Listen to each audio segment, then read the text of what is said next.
ਪੰਜਾਬ ਦੇ ਇੱਕ ਖੂਬਸੂਰਤ ਛੋਟੇ ਜਿਹੇ ਪਿੰਡ ਦੇ ਵਿੱਚ ਇੱਕ ਅੱਲਾ ਦਿੱਤਾ ਨਾਂ ਦਾ ਬੰਦਾ ਸੀ। ਉਸ ਨੇ ਆਪਣੇ ਬੇਟੇ ਨੂੰ ਪੜ੍ਹਾਇਆ, ਜੋ ਕਿ ਪਿੰਡਾਂ 'ਚ ਜ਼ਿਆਦਾ ਰਿਵਾਜ ਨਹੀਂ, ਤੇ ਬੇਟੀ ਨੂੰ ਉਹਨੇ ਸਕੂਲ ਤੱਕ ਨਹੀਂ ਭੇਜਿਆ। ਬੇਟੇ ਦੀ ਪੜ੍ਹਾਈ ਤੀਕਰ ਕਾਫੀ ਖਰਚਾ ਹੋ ਗਿਆ ਤੇ ਬਹੁਤ ਜ਼ਿਆਦਾ ਕਰਜ਼ਈ ਹੋ ਗਿਆ। ਬੇਟੇ ਦੀ ਪੜ੍ਹਾਈ ਮੁਕੰਮਲ ਹੋਣ 'ਤੇ ਉਸ ਨੂੰ ਕੰਮਕਾਰ ਨਹੀਂ ਸੀ ਮਿਲ ਰਿਹਾ। ਉਹਦੀ ਡਿਗਰੀ ਦਾ ਉਹਨੂੰ ਕੋਈ ਫਾਇਦਾ ਨਹੀਂ ਸੀ ਹੋ ਰਿਹਾ। ਜਿਨ੍ਹਾਂ ਨੇ ਕਰਜ਼ਾ ਦਿੱਤਾ ਸੀ ਉਹ ਕਰਜ਼ ਲੈਣ ਵਾਲੇ ਰੋਜ਼ਾਨਾ ਅੱਲਾ ਦਿੱਤੇ ਦੇ ਕੋਲ ਆਉਂਦੇ, ਤੇ ਅੱਲਾ ਦਿੱਤਾ ਦਿਨ ਬ ਦਿਨ ਪਰੇਸ਼ਾਨ ਹੁੰਦਾ ਕਿ ਮੈਂ ਪੈਸੇ ਇਹਨਾਂ ਨੂੰ ਕਿੱਥੋਂ ਦੇਵਾਂ। ਇਸੇ ਪਰੇਸ਼ਾਨੀ ਦੇ ਵਿੱਚ ਅੱਲਾ ਦਿੱਤਾ ਬਿਮਾਰ ਰਹਿਣਾ ਸ਼ੁਰੂ ਹੋ ਗਿਆ। ਕੰਮਕਾਰ ਹੋਣਾ ਕੋਨਾ, ਬੇਟੇ ਨੂੰ ਨੌਕਰੀ ਦਾ ਮਸਲਾ, ਘਰ ਦੇ ਵਿੱਚ ਗੁਰਬਤ ਛਾ ਗਈ ਸੀ।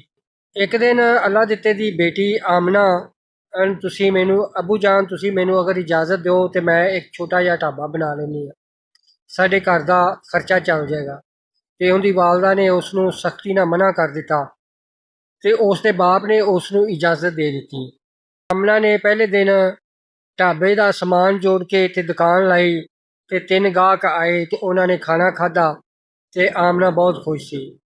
ਉਸ ਨੇ ਬਹੁਤ ਅੱਛਾ ਖਾਣਾ ਬਣਾਇਆ ਸੀ। ਉਹਨਾਂ ਬੰਦਿਆਂ ਨੇ ਅੱਗੇ ਹੋਰ ਲੋਕਾਂ ਨੂੰ ਦੱਸਿਆ ਤੇ ਕਾਫੀ ਉਹਦੇ ਢਾਬੇ ਤੇ ਕਾਫੀ ਭੀੜ ਹੋਣੀ ਸ਼ੁਰੂ ਹੋ ਗਈ। ਕੁਛ ਆਮਦਨੀ ਆਣੀ ਸ਼ੁਰੂ ਹੋ ਗਈ। ਆਸਤਾ ਆਸਤਾ ਕੰਮ, ਢਾਬੇ ਦਾ ਕਾਰੋਬਾਰ ਅੱਛਾ ਚੱਲ ਗਿਆ। ਅਚਾਨਕ ਇੱਕ ਦਿਨ ਫੂਡ ਚੈਕਿੰਗ ਵਾਲੇ ਆਏ ਤੇ ਉਹਨਾਂ ਆ ਕੇ ਤੇ ਉਹਦਾ ਖਾਣਾ ਚੈੱਕ ਕੀਤਾ। ਆਮਨਾ ਬਹੁਤ ਜ਼ਿਆਦਾ ਪਰੇਸ਼ਾਨ ਸੀ।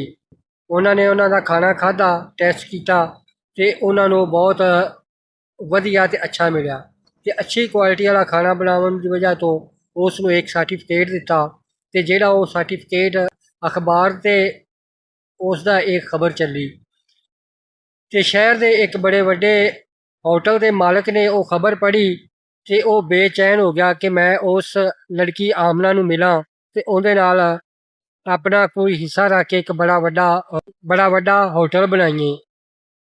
ਆਖਿਰਕਾਰ ਉਹ ਪੁੱਛਦਾ ਪਛਾਣਦਾ ਆਮਨਾ ਦੇ ਘਰ ਪਹੁੰਚਿਆ। ਉਸ ਦੇ ਨਾਲ ਪੁੱਛਦਾਛ ਕੀਤੀ, ਮਸ਼ਵਰਾ ਕੀਤਾ। ਕਹਿੰਦਾ ਕਿ ਮੈਂ ਤੇਰੇ ਨਾਲ ਮਿਲ ਕੇ ਇੱਕ ਬੜਾ ਵੱਡਾ ਹੋਟਲ ਬਣਾ ਲਿਆ। ਤੇ ਆਮਨਾ ਰਾਜ਼ੀ ਹੋ ਗਈ, ਕਿ ਮੰਨ ਗਈ ਕਿ ਮੈਂ ਠੀਕ ਹੈ।